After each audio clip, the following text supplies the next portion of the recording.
Ethan stood in the darkness of his garage, the glass door separating him from the mild, irritating drizzle of a Tuesday evening.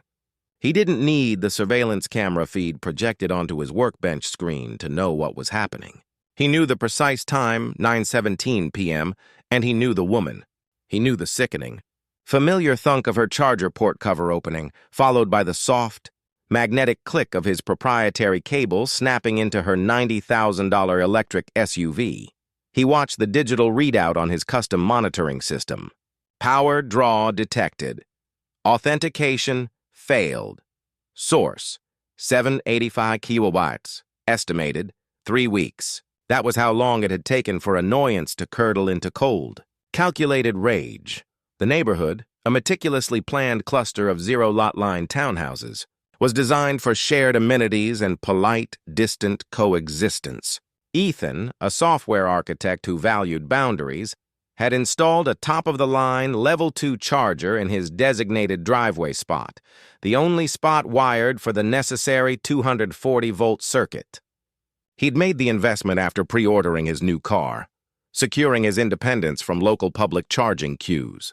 The charger was registered to his car's VIN, secured with a passive RFID tag, and monitored by a dedicated sub-meter linked directly to his home's smart panel. It should have been a fortress. But security is often only as strong as the human element, and the human element next door was Karen. Karen lived in Unit 12B. A mirror image of Ethan's 12A, she drove a pristine, white German electric SUV, the kind that screamed, "I have arrived," but apparently whispered, "I don't pay for gas or electricity." She had moved in 6 months ago and immediately established herself as a connoisseur of minor breaches of protocol, from leaving recycling bins out days early to commandeering the complex's shared patch of lawn for her miniature poodle's daily constitutional. The charging theft started subtly. A brief 15-minute top-off one afternoon. Ethan had ignored it, assuming a genuine emergency or mistake. Then it became 2 hours, then 4. Now it was nightly, stretching from 9:15 p.m. to sometimes 6 a.m. Karen wasn't just topping off. She was using his private infrastructure as her personal power station. The accumulated cost was negligible in the grand scheme of his finances, but the principle was monumental. It was the arrogance, the assumption of free access to his privately paid infrastructure and electricity, that drove the spike of adrenaline through his chest every time. He had tried the reasonable route first, 2 days into the nightly drain. He walked over at 9:00 p.m. just before her usual arrival time. He caught her wrestling 2 oversized shopping bags from her trunk. The air was cool, the streetlights humming. "Karen, do you have a minute?" Ethan kept his voice level, using the tone he reserved for dealing with frustrating but ultimately manageable clients. She stopped, tipping her sunglasses up onto her perfectly styled blonde hair, despite the dark. "Ethan, yes, what is it?" "I'm exhausted. Traffic was a nightmare." Her expression was a polite mask of exasperated superiority. "It's about the EV charger," he started, gesturing toward the sleek black box mounted on his exterior wall. "I've noticed you've been using it quite a bit lately." Karen blinked slowly, feigning confusion.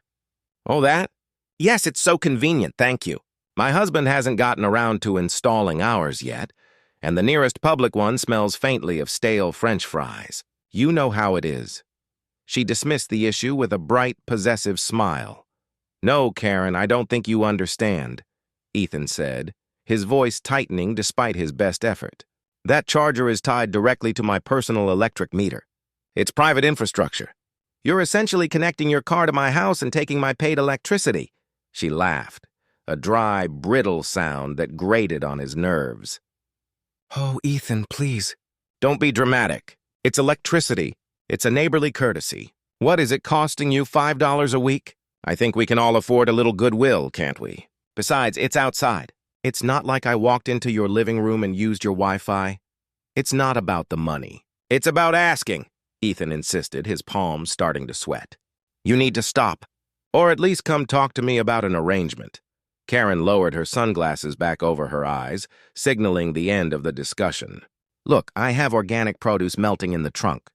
I'll see what Charles says, but honestly, Ethan, It's the price of community, isn't it? Now, if you'll excuse me. She pivoted and disappeared into 12B without waiting for a reply, leaving the taste of ash in Ethan's mouth. The encounter hadn't solved the problem. It had simply confirmed Karen's fundamental lack of empathy or respect. She wasn't ignorant. She was entitled. He waited another 2 nights. The charging continued. That's when Ethan's analytical mind, typically used for stress-testing multi-million-dollar banking software, shifted its focus entirely to revenge. Legal action would be messy, expensive, and slow. The homeowners association was useless, only dealing with matters of paint color and shrub height. He needed an immediate, high-impact solution that spoke Karen's only language, public humiliation and personal inconvenience. He knew her routine. She plugged in at 9:15 p.m. and usually unplugged at 6 a.m. Just before her 7 a.m. drive to the city, Ethan spent the next weekend in the garage, the faint chemical smell of soldering iron fumes replacing the scent of motor oil. He wasn't just an architect. He was a former hobbyist hacker, the kind of person who saw physical devices as puzzles waiting to be cracked. His charger model, a high-end unit, had an emergency lockout feature designed to prevent casual theft of the cable itself. He reverse-engineered the communication protocol between the charger's main board and the smart lock solenoid. He then created a custom, secure proxy board, a digital middleman, housed inside a weatherproof enclosure bolted discreetly beneath the main charger unit. This device had 2 primary functions: high-resolution metering. It would record the precise amount of electricity drawn by any unauthorized vehicle to the nearest watt-hour. The lock. Once the unauthorized charging session reached a certain threshold, say 50% battery or 4 consecutive hours, whichever came first, the proxy would send a specialized, non-interruptible voltage signal to the solenoid, locking the charging plug permanently into the car's port until a manual override was executed. He wrote the code on his vintage laptop, the screen reflecting his determined, almost manic gaze. He called the program the Tariff Enforcer. It was beautiful, simple, and utterly unforgiving. The crucial element, the one that would make the trap truly speechless, was the message. Instead of simply cutting power, the Tariff Enforcer would allow the charging to complete, maximizing the cost. But when Karen tried to disconnect, she wouldn't get the satisfying release. She would get an error message on the car's central display, triggered by the subtle data manipulation in the charging protocol. An error message that he had crafted with surgical precision. Connection error. 403, unlawful access, detected, charging terminated, cable locked, please contact property owner for payment release. It was now 9 p.m. on the following Sunday. Ethan finished bolting the last component in place. He ran the final diagnostic. Everything was green. The charger itself looked innocent, the heavy cable coiled neatly on the wall. He stepped back into the garage, his heartbeat dulling the gentle, rhythmic drip of the weather outside. He watched the camera feed. At 9:16 p.m., Karen's SUV pulled into 12B's space. She got out, glanced cursorily toward Ethan's house, an act of passive defiance, and, with the practiced ease of someone performing a daily chore, reached for his charging cable. Click. The charging session began. Ethan saw the green light on the charger blink to life. He opened the custom app on his phone. The Tariff Enforcer. GUI glowed cool blue. His eyes scanned the screen, landing on the final pulsing button. Arm, disarm. He took a deep breath. The weeks of simmering resentment finally boiling over into action. Tomorrow morning, Karen would be due for her 7 a.m. commute. She would walk out, expecting a fully charged car and a routine morning. She was going to find the opposite. Ethan's thumb hovered over the screen. He felt no guilt, only the focused clarity of a man delivering a long-overdue consequence. He tapped the screen. The button changed color, blazing crimson. A confirmation message flashed for a millisecond before disappearing. The Tariff Enforcer. Armed. Target acquired. The ending beat. The trap is set.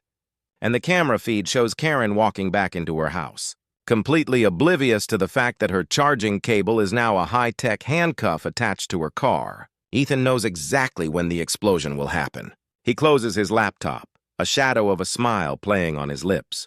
Karen had set her own clock. The first sound Karen registered, even before the piercing chirp of her alarm at 6:30 a.m., was the distant whir of her car's heat pump. The sound was comforting. A quiet assurance that her $90,000 status symbol was fully rested and ready for her 45-minute commute into the city. Today was critical, the quarterly board meeting where she was expected to present the new market strategy, a presentation she had rehearsed meticulously until midnight. Punctuality was non-negotiable. Arriving late was simply not in Karen's lexicon. She moved with the mechanical efficiency of someone who treated life like a highly optimized schedule. By 6:50 a.m., she was dressed in a sharp charcoal power suit, her blonde hair impeccably coiffed, a designer tote bag already loaded with files. She checked her phone, 78 unread emails, all ignorable until after the presentation. She opened the garage-to-driveway door, the scent of damp concrete and the cool, crisp morning air hitting her. Her eyes immediately went to her pristine white SUV. The charging port light was a solid, reassuring green. Full. She walked up, reaching for the handle of the charger plug. It was Ethan's plug, of course. She barely spared the thought.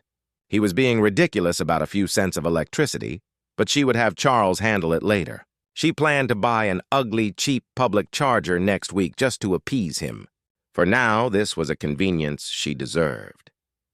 She pressed the release button on the side of the plug, expecting the familiar thwack as the internal mechanism disengaged. Nothing. Karen pressed it again, harder, simultaneously thumbing the release button on the car's console. The car's infotainment screen flashed a routine message. Charge disconnecting, but the cable remained firmly seated, the green light glowing mockingly. A thin line of irritation creased her brow. Stupid technology. She gave the heavy cable a sharp yank. The car jerked slightly, but the cable didn't budge. It felt like it was welded in place. She pulled harder, twisting the plastic housing. The motion sensor light on Ethan's charger blinked to life, momentarily blinding her. A low electronic beep emanated from the car's port. The message on the SUV's central display flickered. The comforting "charge complete" was abruptly replaced by a block of stark, red text, connection error. 403, unlawful access detected, charging terminated, cable locked. Please contact property owner for payment release. Karen froze. Her heart, previously ticking at a steady professional rhythm, hammered against her ribs. The words "unlawful access detected" hit her with the force of an actual physical blow. This wasn't a glitch. This was deliberate. Her eyes snapped toward Ethan's house, his windows dark and silent. The realization dawned, hot and sickening. That little man, the pathetic software developer who couldn't even stand up for himself 2 weeks ago, had done something. Rage, pure and undiluted, replaced her professional calm. She yanked the cable one last time, ignoring the sharp, protesting groan from the charging port. She needed to be gone in 10 minutes. She ran to her trunk, grabbed the small emergency toolkit she carried, and fumbled for a pair of pliers, the metal cold and inadequate in her manicured hand. She tried to pry open the housing where the plug met the car, but the mechanism was secured deep inside the vehicle chassis. The charger was designed to be virtually tamper-proof. The panic was setting in. 6:55 a.m., Ethan! She screamed, her voice tight and high, violating the pristine suburban silence. Ethan, you get out here right now! The windows of 12A remained dark. Ethan, however, was already awake. He was in his dining room, standing by the window, watching the whole scene unfold on his phone's camera feed. He took a sip of his coffee, a rare moment of calm satisfaction. He didn't need the audio feed to know she was screaming. He could practically feel the vibrations of her indignation across the property line. He waited precisely 2 minutes, letting her desperation peak. Then he walked out. Ethan opened his front door, dressed casually in a clean, dark t-shirt and jeans, carrying his laptop like a briefcase. He looked relaxed, completely in control, like a professor walking in to teach a 101 lecture.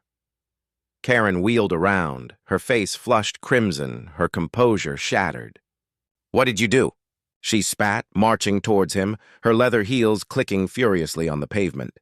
The cable running from his wall to her car stretched tautly behind her, an absurd, immovable leash. "Good morning, Karen," Ethan said, his voice maddeningly cheerful. "Sleep well? Don't play games with me! I have an 8 a.m. board meeting. My car is locked. You did this. You need to unlock it now." She jabbed a finger at him, the gesture shaky. Ethan opened his laptop, setting it on the roof of her SUV, right next to the secured cable. The screen displayed his custom program, the Tariff Enforcer. The crimson arm button was now accompanied by a detailed data log. "I didn't lock your car, Karen.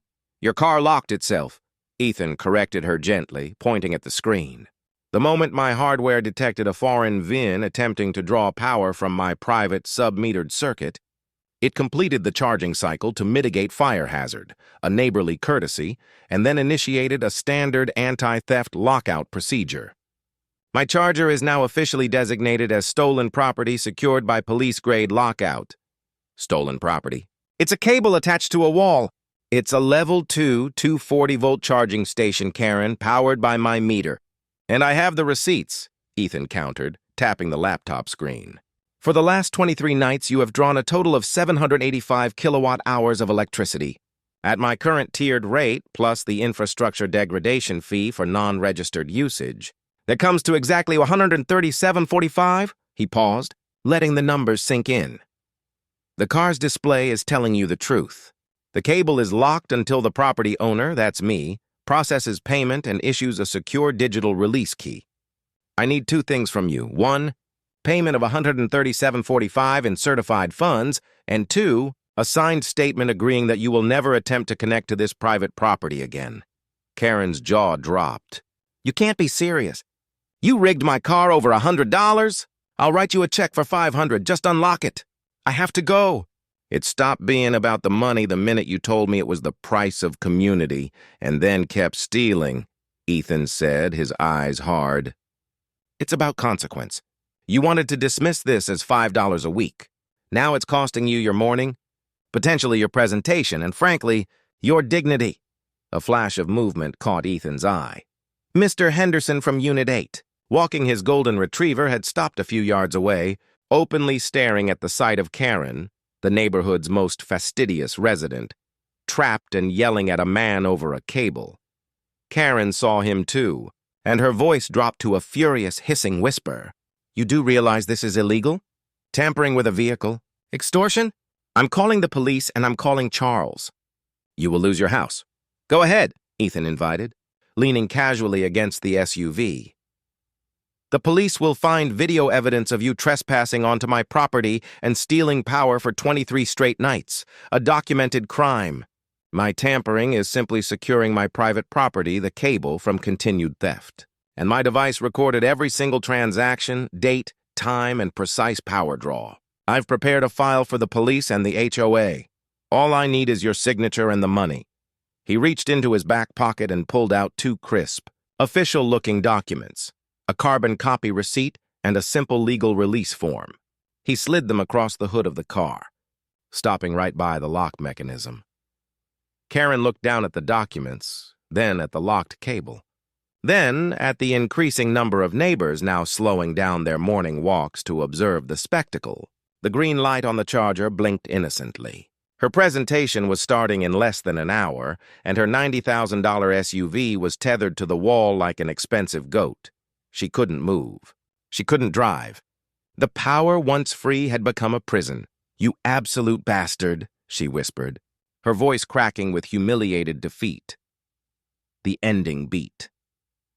Just as Karen reaches for her phone, not to call the police, but to call a cab and desperately salvage her board meeting, the sound of a garage door rattling open rips through the morning air. Charles, Karen's husband, steps out of 12B, bleary-eyed and looking furious. He takes one look at the locked cable, the documents, and Ethan, and his eyes narrow, not in surprise at the situation, but in cold recognition of the consequence.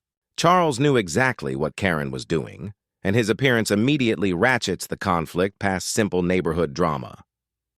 The heavy garage door of 12B shuddered to a stop, revealing Charles standing in the morning light. Unlike Karen, who was frantic and flushed, Charles was a study in controlled aggression. He was wearing an expensive cashmere half-zip over a golf shirt, his hair slicked back. He hadn't bothered to shave, and the shadow of stubble only sharpened the predatory look in his eyes. He wasn't surprised by the locked cable. He was enraged by the mess and the public display of weakness. He ignored Karen completely. His gaze locked on Ethan. He walked directly toward the SUV, hands shoved deep into his pockets, exuding the calm, chilling authority of a man used to winning litigation. "Ethan," Charles said, his voice a low, gravelly monotone that carried more threat than Karen's screams. "You're a clever boy. Now, unplug the damn car before this escalates past an HOA spat." Ethan didn't move from his position, resting one hand lightly on the laptop displaying the tariff enforcer's log. The sun was now fully illuminating the scene, highlighting the documents, the receipt and the agreement, on the hood of the white SUV. "It's already escalated, Charles." "It escalated the minute Karen decided my electricity was her personal amenity for 3 weeks," Ethan replied, maintaining his easy, almost dismissive posture. "The terms are on the hood. Certified funds, or a bank transfer, and a signed statement acknowledging a legal draw, and I provide the digital release key." Charles stepped up to the documents, leaning over them without touching. He looked less at the text and more at Ethan's eyes. "I see 137.45s. You're holding my wife hostage over 137s. This is kidnapping, Ethan. You are tampering with private property for extortion. You know what happens to people who try to extort me? I'm securing my private property, Charles. The cable belongs to me. It's a physical extension of my meter, which you have been stealing from. I have full video and technical logs documenting every second of the theft. I also have the original recording of my conversation with Karen where she explicitly dismissed my concerns," Ethan said, pushing the laptop screen toward Charles slightly. "This device is simply programmed to defend itself against continued theft. It's an anti-tamper security feature, not a weapon." Charles pulled his phone from his pocket. "Karen, call a cab." "You're going to be late. Do not engage him any further." Karen, defeated, nodded miserably and scrambled away, clutching her massive tote bag and dialing the rideshare app, her power suit looking entirely inappropriate for the drama unfolding in her driveway. Her departure was a tacit admission that the car and the conflict was now Charles's problem. Charles pocketed his phone and fixed Ethan with a hard stare. "Here is how this works, Ethan. I'm a partner at Marshall, Green & Associates. We specialize in real estate litigation. You are an IT consultant with a clever gadget. You will unlock the car now. I will then wire you $500 for your trouble, and we will both agree that this ends here. If you refuse, I will serve you with a restraining order by 5 p.m., citing harassment and civil damages for the revenue lost from this board meeting. I will then file a motion with the HOA and the City Zoning Board, demanding the immediate removal of your unauthorized electronic equipment and citing a public safety hazard. That fancy little black box of yours? I'll make sure you pay 10 times its cost to have it legally destroyed." The threat was weighty, tangible. Charles was leveraging his professional identity and resources, something far more dangerous than Karen's emotional outrage. "That's an excellent offer, Charles," Ethan said coolly. He finally picked up his laptop, turning the screen slightly so Charles could see the intricate code of the tariff enforcer. "But I anticipated the financial threat." He walked over to the side of the charger unit and pointed to the small, weatherproof box that housed his proxy board, the one Charles had just dismissed as unauthorized electronic equipment. "You're looking at a certified sub-metering device, CSMD. This unit was installed by a licensed electrician, inspected by the city, and is required by law to document power consumption for all shared power infrastructures in this complex. Whether shared intentionally or not," Ethan explained, his voice becoming precise and technical. "Before I installed it, I filed a formal request with the HOA and the local utility board for permission to install a monitoring system due to previous unidentified energy theft in the complex." Charles's eyes narrowed. This wasn't a standard neighbor dispute. This was a setup. They approved the CSMD, Charles. In fact, they specifically requested that I maintain the detailed logs for 1 calendar year in case this unidentified issue arose again. Those logs, which now clearly identify your wife's vian and power draw, are therefore official evidence in an ongoing HOA investigation. Tampering with this CSMD or attempting to forcibly remove the cable secured by it will be documented as obstruction of an ongoing investigation and malicious destruction of documented, sub-metered evidence. Ethan leaned in, his face mere inches from Charles's. You want to file a restraining order? Fine. I file the video and the logs in response, and suddenly you and Karen are being investigated for petty larceny and civil fraud. You want to threaten my house? I've already sent a notarized copy of the full data logs, the video evidence, and the legal release form to my lawyer, who is holding it in escrow. If I don't check in by 11 a.m., it goes directly to the HOA president and your firm's ethics committee. Charles went utterly still. The color drained slightly from his face, not because of the money, but because Ethan had successfully weaponized paperwork and legality against a corporate lawyer. Ethan hadn't built a simple lock. He had built a legal fortress around it. He finally reached out, taking a finger and wiping the condensation from the hood of the car, looking at the payment amount. He was trapped. The stakes for him were no longer $137.45. They were his professional reputation and the inevitable, humiliating internal investigation at his firm if this went public. You win the round, Ethan, Charles finally conceded, his voice dangerously soft. But this isn't over. You just opened a six-figure lawsuit over $100. I'll take the document. He grabbed the legal release form and the receipt from the hood and turned toward his house. Certified funds only, Charles, Ethan reminded him, his voice cutting through the tense silence. And a signed statement notarized if you want the release key immediately. Charles stopped, his back to Ethan, then threw the documents back down on the hood in disgust. He pulled his wallet out, not to get a credit card, but to reveal a platinum business card from his firm, which he slammed down next to the receipt. You can't legally hold that cable past 5 p.m. without a formal order, Charles threatened. I'll be back with my own equipment. You should hope you've let the wire go by then. He spun around and marched into his house, slamming the garage door down so hard the concrete floor visibly vibrated. The ending beat. Ethan didn't move. He watched the garage door shutter. He knew Charles wouldn't be back with tools. He would be back with a bank transfer and a notary. Ethan opened his laptop again and pulled up a live feed. It wasn't the driveway cam. It was a feed of his home's main electrical panel. He clicked a single button labeled Diverter Mode Engaged. The system had just been remotely programmed to route any future unauthorized charging attempts directly to a huge, dedicated bank of deep-cycle batteries in his cellar, batteries that were currently 100% full and could not accept another electron. The next time Karen or Charles plugged in without permission, the car would detect the sudden, impenetrable power resistance of a fully saturated storage array. The car's computer would read this not as theft detected, but as a catastrophic power grid failure, likely causing the car to throw its own internal costly diagnostic errors, effectively punishing the hardware, not just the owners. The trap was ready for round 2. 7 days passed in a tense, suffocating silence. The initial public confrontation had been resolved, but only superficially. Charles had paid the $137.45 via bank transfer, and, through a third-party solicitor, had provided the signed, notarized statement of non-liability for future events, an act that tasted like ash in his mouth. Ethan, equally clinical, had emailed the digital release key, which had immediately deactivated the solenoid lock, freeing the white SUV. But Charles's fury hadn't abated. It had merely been channeled. He had lost the morning of his presentation, and the humiliation of being seen arguing over a charging cable had circulated through his firm's partner channels with startling speed. The cost of the electricity was irrelevant.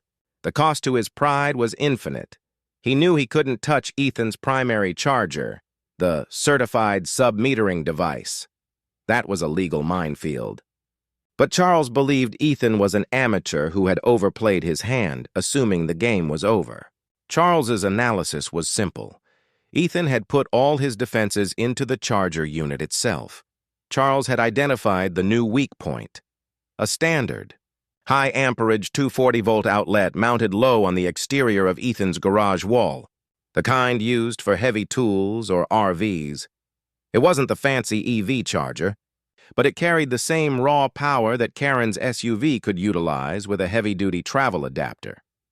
He spent the week acquiring two things: a commercial-grade, weatherproof extension cord thick enough to carry the necessary current, and a sophisticated, multi-stage adapter that would bypass the communication protocols required by the smart charger and draw raw, unfettered 240-volt power directly from the wall outlet. Tonight was the night. Ethan was known to be a deep sleeper, and the neighborhood lights were off by 2 a.m. Charles slipped out of 12B's garage door, moving like a phantom. He wore dark clothing and soft-soled shoes, carrying the heavy coil of cable. The air was cold and still. He walked past his wife's humiliated white SUV, now parked in their garage. She'd been taking expensive cabs all week, refusing to park outside. Charles felt a renewed spike of adrenaline mixed with cold determination. He wasn't stealing power. He was executing payback. He intended to charge the SUV just enough to make Ethan's meter spike, proving the security system was useless, and then send a sarcastic, untraceable message at dawn.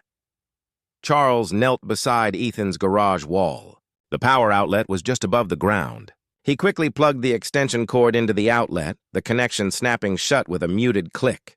He ran the heavy cord across the shared driveway line, technically still his property, and around to the front of his car, where the adapter was waiting. He inserted the final adapter plug into the SUV's charging port. Success. Unlike the smart charger, this connection didn't require authentication. It was a direct, brute-force electrical connection. The car's onboard computer immediately recognized the high-voltage input, and the familiar, satisfying whir of the internal AC-DC converter, the OBC, spooling up began. The digital display on the dashboard flashed, "Charging 7 kW." Charles straightened up, a slow, malicious grin spreading across his face. He watched the indicator light on the car pulse blue. He had won the war, not with litigation, but with sheer, stubborn, petty entitlement. Ethan's fancy software trap meant nothing against a simple, well-chosen adapter. Then, the sound changed. The soft electric whir didn't just stop. It was violently interrupted. There was a sound like dry wood snapping, followed by an abrupt, concussive thwomp, the kind of sound a large mechanical breaker makes when it trips under lethal load. Simultaneously, a brilliant, instantaneous flash of blue-white light erupted from the adapter plugged into the SUV, followed by a sharp, pungent odor of burnt metal and ozone that hung heavy in the cold air. The charging light on the dashboard immediately went dark. The entire cabin of the SUV plunged into blackness. Charles stared in horror. He snatched the adapter out, dropping the still hot metal to the concrete. He opened the car door. The dashboard was inert. He tried the ignition button. Nothing. The car was stone dead. Not just the battery, but the entire electrical system. Ethan's diverter mode had worked exactly as programmed. The current had hit the solid, fully saturated battery bank in Ethan's cellar, a massive, instantaneous impedance wall. The car's sensitive onboard charger, OBC, designed to seamlessly negotiate power from a smart grid, had been confronted with an electrical impossibility, power without potential, a dead short without a fusible link. It was akin to throwing a brick wall in front of a high-speed train. The OBC had not just tripped. It had violently failed, taking the main power bus and the crucial 12V system with it. A moment later, a small, quiet red light began flashing rhythmically on the SUV's charging port, accompanied by a single, persistent, high-pitched beep. Charles, breathing heavily, checked his own phone flashlight on the SUV's display. Instead of the simple error messages from the previous week, the screen was blank, save for a single, ominous warning that had bypassed the car's main operating system entirely. Critical hardware failure detected. Onboard charger failed. Service required. Do not drive. This was not a software lockout. This was catastrophic physical damage, a repair that would likely cost thousands and, worse, require the car to be towed and disassembled at the dealer, a slow, embarrassing process. Inside 12A, Ethan was awake. He had heard the thwump, a sound he had calculated was necessary to trip the protective mechanisms on his commercial-grade battery array without damaging his own setup. He looked at the camera feed on his phone.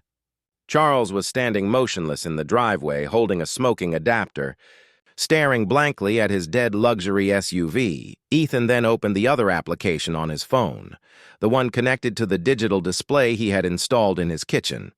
It was a live read of the 785 kilowatt Karen had stolen, now converted into a precise monetary figure, automatically linked to Charles's prior payment. The display read, "Account balance. 000." Ethan stood up and walked to his kitchen, turning on the light. He knew Charles would be too scared and too focused on the smell of burning copper to move for another 10 minutes. He opened his smart fridge and pulled out a bottle of sparkling water. He was waiting for the inevitable phone call.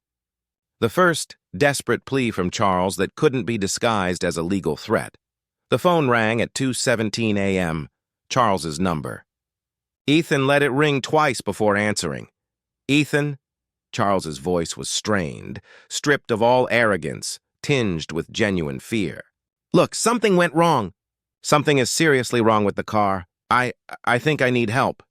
Ethan leaned against the counter, the chilled bottle cool in his hand. "You need a tow truck, Charles," he corrected him, his voice calm and utterly devoid of sympathy. "And probably a service contract.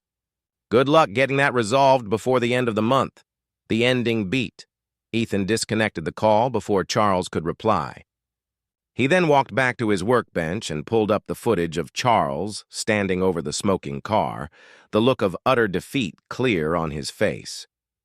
Ethan zoomed in on the flashing red light on the SUV's charging port. The light was actually the car's high-voltage isolation fault indicator, a sign that the battery was now electrically isolated from the rest of the car for safety. The final cost of Charles's entitlement had just moved from petty cash to the repair shop. Ethan knew the next step would be desperate, aggressive, and probably dangerous. The trap had been sprung, but the quarry was thrashing.